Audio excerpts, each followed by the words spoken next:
नमस्कार। आज हम चर्चा करेंगे हमारी एनसीईआरटी की रसायन विज्ञान की कक्षा 11 के लिए जो पाठ्य पुस्तक है भाग 2 उसकी अध्याय संख्या 8 रेडॉक्स अभिक्रियाओं के बारे में। रेडॉक्स अभिक्रियाएं, जैसा कि हम अपनी पूर्ववर्ती कक्षाओं में भी पढ़ चुके हैं कि रेडॉक्स अभिक्रियाएं किनको कहते हैं। आज हम रेडॉक्स अभिक्रियाओं के बारे में जानेंगे कि रेडॉक्स अभिक्रियाओं में ऑक्सीकरण और अपचयन को हम लोग कैसे पहचान सकते हैं, ऑक्सीकरण और अपचयन कितने प्रकार के होते हैं, ऑक्सीकरण और अपचयन में हम लोग अभिकारकों को कैसे पहचान सकते हैं कि किस अभिकारक का ऑक्सीकरण हो रहा है और किस अभिकारक का अपचयन हो रहा है। ऑक्सीकरण और अपचयन की हम लोग अलग अलग अवधारणाओं के बारे में आज जानेंगे और इन्हीं के साथ हम लोग ऑक्सीकरण अंक निकालना जानेंगे कि किसी भी यौगिक में अगर हमारे पास कोई परमाणु दे दिया गया है तो उस परमाणु का ऑक्सीकरण अंक हम लोग कैसे ज्ञात करेंगे। आइए अब हम ऑक्सीकरण और अपचयन में अंतर को देखते हैं। ऑक्सीकरण और अपचयन ये दोनों एक दूसरे के विपरीत होने वाली अभिक्रियाएं होती हैं। यदि एक में ऑक्सीकरण हो रहा है तो दूसरे में क्या होगा, अपचयन होगा। अब इन दोनों में अंतर हम लोग कुछ उदाहरणों की सहायता से समझते हैं। जैसे पहला हमारा उदाहरण है कि ऑक्सीजन का जुड़ जाना। अगर किसी भी तत्व में या यौगिक में ऑक्सीकरण जुड़ती है तो उसे हम लोग ऑक्सीकरण कहते हैं। जैसे हमारे पास एग्जाम्पल है, मैग्नीशियम ऑक्सीजन के साथ में रिएक्शन कर रहा है और मैग्नीशियम ऑक्साइड बना रहा है। यहाँ पर मैग्नीशियम का ऑक्सीकरण हो रहा है, जबकि इसका विपरीत ऑक्सीजन का निकल जाना, उसे हम लोग बोलते हैं अपचयन। HGO है, इसमें हम लोग जब इसको गर्म करते हैं तो इसमें से ऑक्सीजन बाहर निकल जाती है। तो हम यहाँ कह सकते हैं कि HGO में मरकरी का अपचयन हुआ है क्योंकि उसमें से ऑक्सीजन बाहर निकली है। हाइड्रोजन का बाहर निकल जाना यह ऑक्सीकरण कहलाता है। जब भी हाइड्रोजन बाहर निकलेगी हम उसे बोलेंगे ऑक्सीकरण। H2S है, ऑक्सीजन के साथ में जब हम लोगों ने उसका क्रिया करवाई तो वहाँ वो सल्फर में चेंज हो गया, सल्फर में बदल गया, यानी H2S में से हाइड्रोजन बाहर निकल गई और वो सल्फर में बदल गया। तो हम लोग कह सकते हैं कि H2S का हमारे पास ऑक्सीकरण हुआ है। इसका विपरीत हाइड्रोजन का जुड़ जाना, उसे हम लोग बोलते हैं अपचयन। जैसे असंतृप्त कार्बनिक यौगिकों का हाइड्रोजनीकरण, ये एक असंतृप्त यौगिक है हमारे पास में एथीन। जब हम लोग इसकी हाइड्रोजन के साथ में अभिक्रिया करवाते हैं तो हमारे पास एथेन बनती है। एथेन का बन जाना यह दर्शा रहा है कि हमारे जो असंतृप्त यौगिक था एथीन, उसका अपचयन हुआ है क्योंकि हाइड्रोजन गैस वहाँ पर जुड़ गई है। इसी प्रकार जैसे हमारे पास ऑक्सीजन विद्युत ऋणी तत्व होता है, अगर ऑक्सीजन के अतिरिक्त कोई और विद्युत ऋणी तत्व है, अगर वो भी जुड़ता है तो उसे भी हम लोग क्या बोलेंगे, ऑक्सीकरण कहते हैं।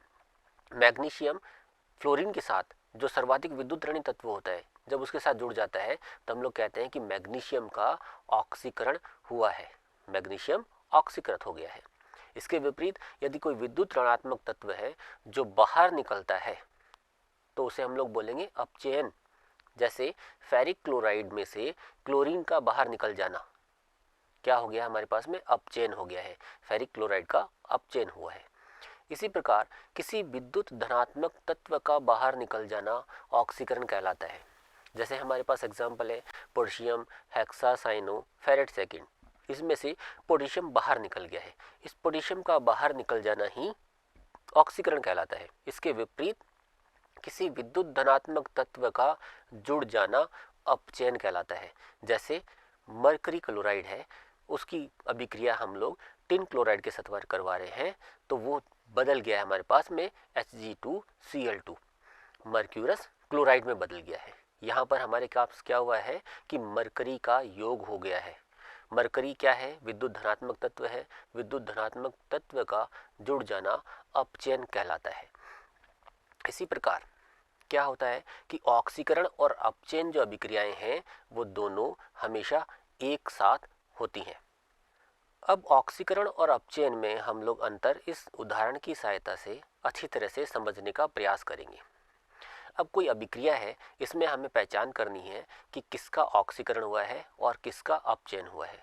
अभिक्रिया क्या है हमारे पास में, H2S है, क्लोरीन के साथ में अभिक्रिया कर रहा है, वो किस में बदल रहे हैं, HCl में और सल्फर में बदल रहे हैं। तब देखिए H2S था वो हमारे पास किस में बदल गया, सल्फर में चेंज हो गया है। ऑक्सीकरण और अपचयन पहचानने का सबसे अच्छा तरीका है कि हमें उन तत्वों को देखना है जो हाइड्रोजन और ऑक्सीजन के अलावा होते हैं। हाइड्रोजन और ऑक्सीजन के अलावा तत्व हमारे पास सल्फर और क्लोरीन है। तो हम लोगों ने देखा कि सल्फर हमारे पास में क्रियाकारक की तरफ में H2S के फॉर्म में प्रेजेंट था, और जबकि उत्पाद की तरफ में वो सल्फर के रूप में प्रस्तुत है। इसका मतलब क्या हुआ कि H2S से हाइड्रोजन गैस बाहर निकल गई, और हाइड्रोजन गैस का बाहर निकल जाना ही क्या कहलाता है? ऑक्सीकरण कहलाता है। इसका अर्थ हुआ कि H2S का ऑक्सीकरण हुआ है। तो क्लोरीन का क्या हुआ है? फिर अपचयन हुआ है, क्योंकि ऑक्सीकरण और अपचयन अभिक्रियाएं दोनों एक साथ होती हैं। यदि एक का ऑक्सीकरण होता है तो दूसरे का अपचयन होना निश्चित है। तो हम लोग क्लोरीन का अपचयन और H2S का ऑक्सीकरण हुआ ये बता सकते हैं इस अभिक्रिया के बारे में बड़ी ही आसानी से। अब ऑक्सीकरण और अपचयन अभिक्रियाओं को इलेक्ट्रॉन स्थानांतरण के संदर्भ में हम लोग समझने का प्रयास करेंगे। इलेक्ट्रॉन स्थानांतरण के संदर्भ में ऑक्सीकरण क्या होता है? इलेक्ट्रॉन का बाहर निकल जाना। किसी भी तत्व से या परमाणु से या यौगिक से इलेक्ट्रॉन का बाहर निकल जाना, उसे हम लोग ऑक्सीकरण कहते हैं। इसके विपरीत अपचयन क्या होता है? इलेक्ट्रॉन का जुड़ जाना। किसी भी तत्व या परमाणु या यौगिक में जब भी इलेक्ट्रॉन जुड़ता है तो उसे अपचयन कहते हैं। जैसे उदाहरण स्वरूप सोडियम ने 2 इलेक्ट्रॉनों का त्याग कर दिया है, यह ऑक्सीकरण की अभिक्रिया है। तो यहाँ हमारे पास में सोडियम का क्या हुआ है? ऑक्सीकरण हुआ है। क्लोरीन है, क्लोरीन ने क्या किया? 2 इलेक्ट्रॉनों को ग्रहण किया और वो क्लोराइड आयन में परिवर्तित हो गया। इलेक्ट्रॉनों का जुड़ जाना क्या कहलाएगा? अपचयन। तो इस उदाहरण में क्या हुआ है? हमारे पास में सोडियम का ऑक्सीकरण हुआ है और क्लोरीन गैस का क्या हुआ है? अपचयन हुआ है। जिस प्रकार अभिक्रियाएं हमारे पास ऑक्सीकरण और अपचयन 2 भागों में विभाजित है, उसी प्रकार हम लोग अभिक्रमकों को 2 भागों में विभाजित कर सकते हैं, ऑक्सीकारक अभिक्रमक तथा अपचायक अभिक्रमक। ऑक्सीकारक अभिक्रमक वह होता है जिसका स्वयं का अपचयन होता है लेकिन दूसरे का ऑक्सीकरण कर देता है, उसे ऑक्सीकारक अभिक्रमक कहते हैं। इसके विपरीत अपचायक अभिक्रमक जिसका स्वयं का ऑक्सीकरण होता है लेकिन वह दूसरे का अपचयन करता है, इसलिए उसे अपचायक अभिक्रमक कहा जाता है। ऑक्सीकरण संख्या। अब हम लोग जानने का प्रयास करेंगे कि किसी भी यौगिक में हम लोग किसी दिए गए तत्व की ऑक्सीकरण संख्या को कैसे जान सकते हैं, कैसे हम लोग उसकी गणना कर सकते हैं। पहले हम लोग देखते हैं कि ऑक्सीकरण संख्या क्या होती है। किसी यौगिक में किसी तत्व का ऑक्सीकरण संख्या एक विशिष्ट आवेश होता है जो कुछ नियमों के समूह के अनुसार निर्धारित किया जाता है। एक सहसंयोजक बंध में इलेक्ट्रॉन युग्म पूरी तरह से अधिक विद्युतीय तत्व से संबंधित होते हैं। जो इलेक्ट्रॉन युग्म होता है हमारे पास वो अधिक विद्युत ऋणी के पास में होता है और विद्युत धनी तत्व से थोड़ा दूर होता है। तो कुछ नियमों के आधार पर हम लोग ऑक्सीकरण संख्या का निर्धारण करेंगे। ऑक्सीकरण संख्या को जानने के लिए एक हमारे पास बहुत ही सरल सूत्र है। इस सूत्र के अनुसार ऑक्सीकरण संख्या क्या होती है कि संयोजकता कोश में इलेक्ट्रॉनों की संख्या। संयोजकता कोश का अर्थ है सबसे बाहर वाला कोश जिसमें इलेक्ट्रॉन उपस्थित हो, उसे हम लोग संयोजकता कोश कहते हैं। संयोजकता कोश में इलेक्ट्रॉनों की संख्या माइनस विद्युत ऋणात्मकता की अवधारणा के अनुसार इलेक्ट्रॉनों की संख्या। इसको कुछ उदाहरणों की सहायता से समझने का हम लोग प्रयास करते हैं। जैसे हमारे पास प्रथम उदाहरण है हाइड्रोजन का, H2 का। हाइड्रोजन के संयोजकता कोश में इलेक्ट्रॉन हमारे पास कितना होता है? 1 इलेक्ट्रॉन होते हैं। हाइड्रोजन ने हाइड्रोजन से ही बंध बनाया हुआ है, तो दोनों की विद्युत ऋणता में कोई भी अंतर नहीं है। कोई भी अंतर नहीं है तो ये 2 इलेक्ट्रॉन है, ये बिल्कुल बीचों बीच इनके रहेंगे। तो जब हम लोग एक में से एक को घटाएंगे तो हमारे पास आएगा 0। अगला उदाहरण जैसे H2O में हम तक देखेंगे कि हाइड्रोजन का ऑक्सीकरण अंक कितना आता है।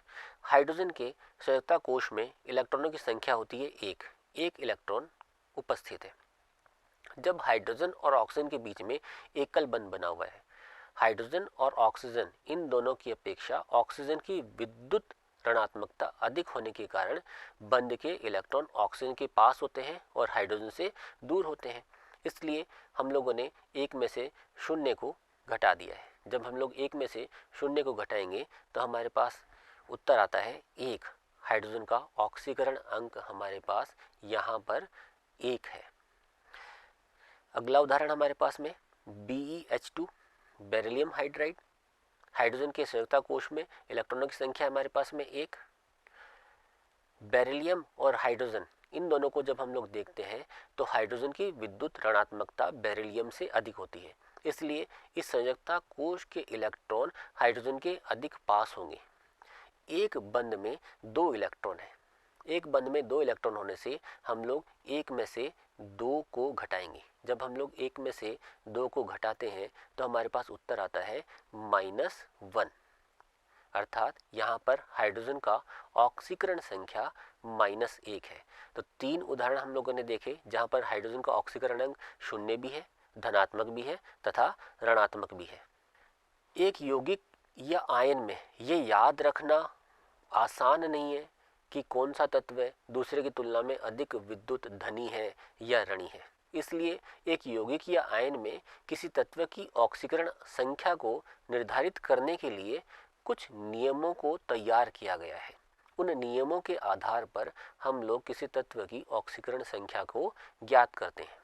यदि किसी तत्व के 2 या 2 से अधिक परमाणु अणु या आयन में मौजूद हो तो उस तत्व की ऑक्सीकरण संख्या उस तत्व की ऑक्सीकरण संख्या का औसत होती है।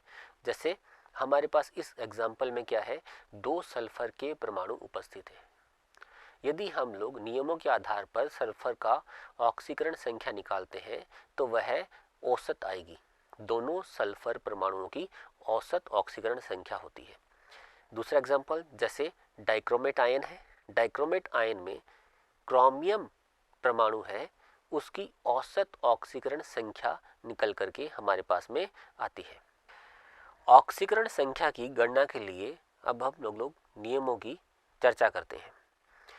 तत्वों में मुक्त अवस्था में प्रत्येक परमाणु की ऑक्सीकरण संख्या 0 होती है। मुक्त अवस्था का अर्थ है कि वह परमाणु अवस्था में है या अणु अवस्था में है, उसके ऊपर किसी भी प्रकार का आवेश नहीं है।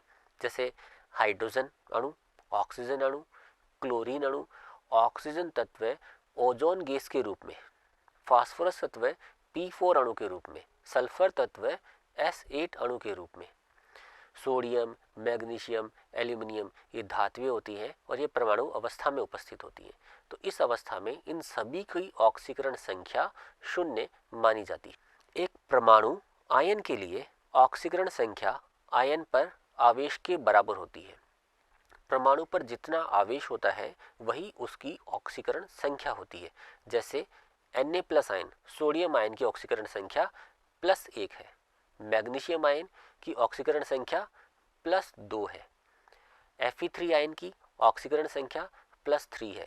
क्लोरीन आयन की ऑक्सीकरण संख्या -1 है तथा O2- आयन की ऑक्सीकरण संख्या -2 है। सभी 4 धातुओं की उनकी यौगिकों में ऑक्सीकरण संख्या +1 होती है तथा सभी 4 मृदा धातुओं की ऑक्सीकरण संख्या +2 होती है। 4 धातुएं आवर्त सारणी के प्रथम वर्ग में आती हैं तथा क्षारीय मृदा धातुएं आवर्त सारणी के द्वितीय वर्ग में आती हैं। एल्यूमिनियम की अधिकांश यौगिकों में उसकी ऑक्सीकरण संख्या +3 होती है। सिर्फ गैसीय अवस्था में एल्यूमिनियम +1 ऑक्सीकरण अवस्था दर्शाता है। अधिकांश यौगिकों में ऑक्सीजन की ऑक्सीकरण संख्या ऋणात्मक 2 होती है। अपवाद स्वरूप कुछ यौगिकों में ऑक्सीजन की ऑक्सीकरण संख्या ऋणात्मक 2 के स्थान पर अन्य संख्याएं भी हो सकती हैं। जैसे पेरोक्साइड की उपस्थिति में ऑक्सीजन की ऑक्सीकरण संख्या ऋणात्मक 1 होती है। पेरोक्साइड में ऑक्सीजन ऑक्सीजन के साथ में बंध बना के रखते हैं।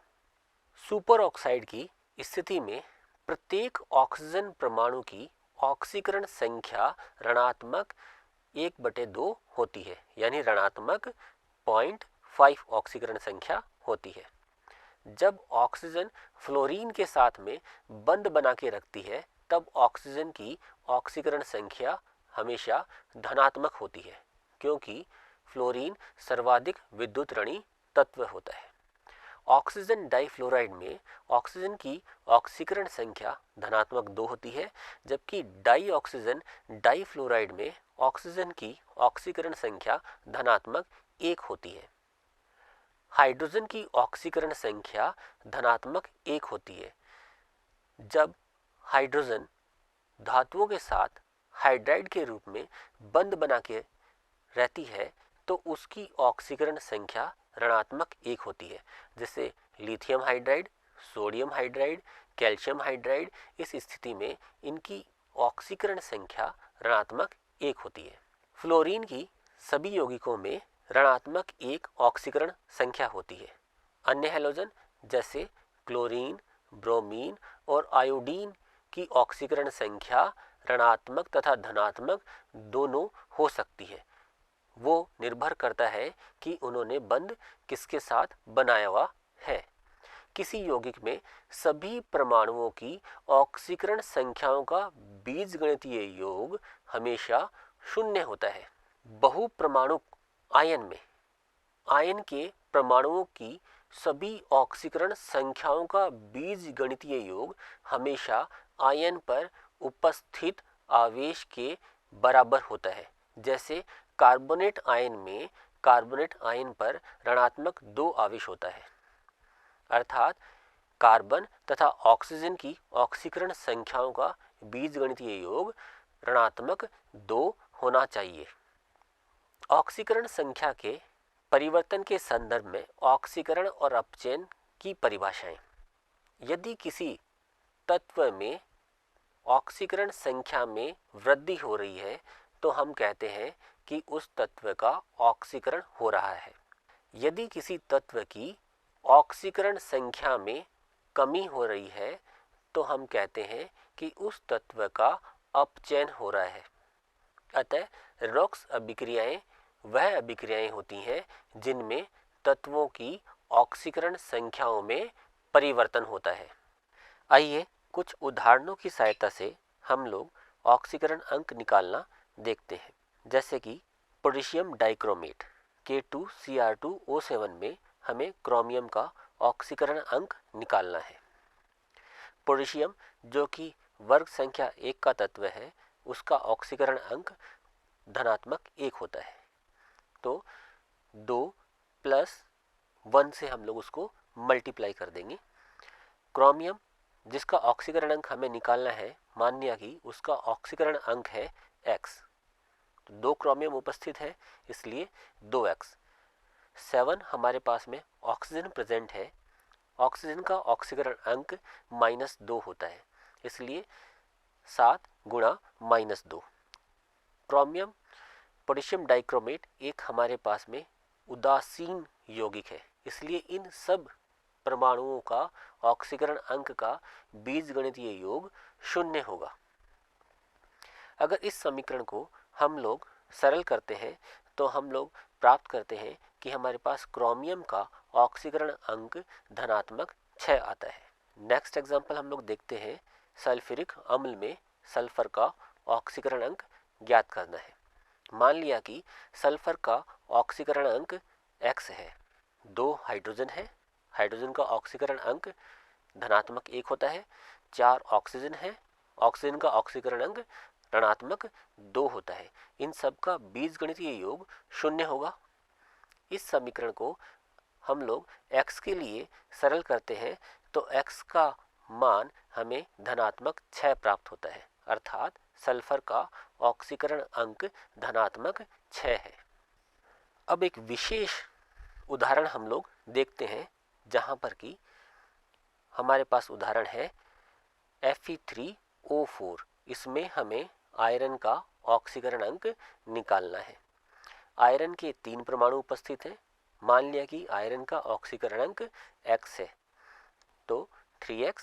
ऑक्सीजन के 4 परमाणु उपस्थित है, ऑक्सीजन का ऑक्सीकरण अंक -2 होता है, तो 4 × ऋणात्मक 2। इन सब का बीजगणितीय योग 0 होगा।